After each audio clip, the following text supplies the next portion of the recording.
Avez-vous parfois l'impression que la pression doit diminuer au niveau de vos robinets, que ce soit le robinet de colonne comme celui-ci, ça c'est un robinet de colonne double, que ce soit le robinet de lave-main, votre robinet de cuisine, que ce soit voilà autant de robinets. Est-ce que votre robinet manque parfois de pression?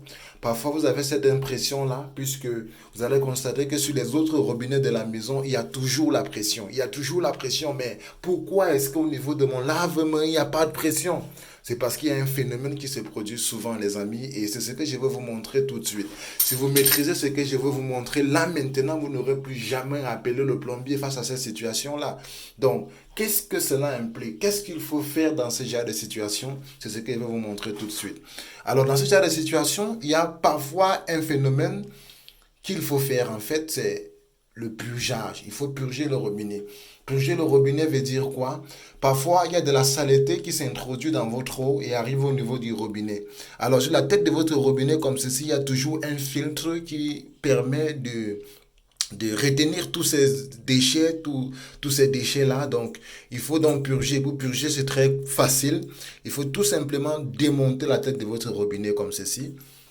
Quand vous démontez, à l'intérieur, vous avez votre filtre. Bon, heureusement, ici, vous ne voyez pas de saleté. Mais normalement, quand la pression baisse radicalement, c'est parce qu'il y a de la saleté, du sable à l'intérieur de cet élément, à l'intérieur de ces filtres. Donc, ce que vous faites, c'est que vous rincez tout simplement. Voilà, vous rincez comme si vous tapotez. Vous rincez, vous tapotez, vous rincez, vous tapotez. C'est bien que toute cette saleté-là sort, quoi. N'oubliez pas de remettre le joint parce que le joint est indispensable. Voilà, ce joint-là a failli partir. Je récupère ça. Voilà, je récupère le joint là, le voici.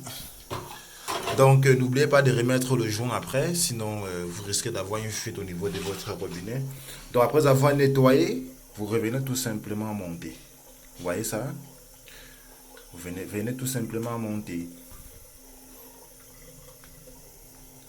Très bien.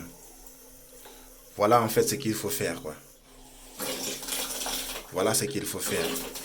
Donc, on va essayer ça sur un autre style de robinet parce qu'il y a d'autres styles de robinet qui ne sont pas comme ceci. Il y en a donc il faut utiliser le tournevis pour pouvoir démonter. Venir ici au niveau du robinet de lave-main. Donc, ce que vous faites, c'est que vous prenez votre tournevis, vous le mettez au bout français. Très bien. Donc, si vous regardez bien, le robinet, si l'autre style de robinet, si la tête n'est pas la même chose, vous avez remarqué ça? Alors, quand c'est comme ça, donc vous utilisez votre tournevis plat, vous démontez tout simplement. Voilà, vous allez démonter tout simplement comme ceci. Voilà, il y a une fente. Vous démontez avec le tournevis.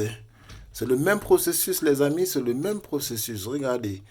Donc, quand vous démontez avec le tournevis, vous allez voir un filtre comme ça. Voilà, ce filtre-là, il y aura probablement du sable, il y aura probablement de la saleté dessus. Vous nettoyez tout simplement, vous nettoyez, parfois même vous purgez, vous ouvrez le robinet. Voilà, vous versez d'abord de l'eau comme ça pour nettoyer. Vous voyez, vous versez de l'eau pour nettoyer. Vous refermez votre eau, ensuite vous révissez. Tout simplement, c'est comme bonjour quoi. Donc n'hésitez pas. Lorsque vous maîtrisez ceci, ces petites techniques-là, ça va beaucoup améliorer votre quotidien à la maison. Ça va beaucoup vous aider, je vous assure. Donc, lorsque vous sentez que la pression doit baisser au niveau du robinet, il faut faire la purge. Et c'est ce que vous venez de voir dans cette vidéo. Alors à tous, passez une agréable journée.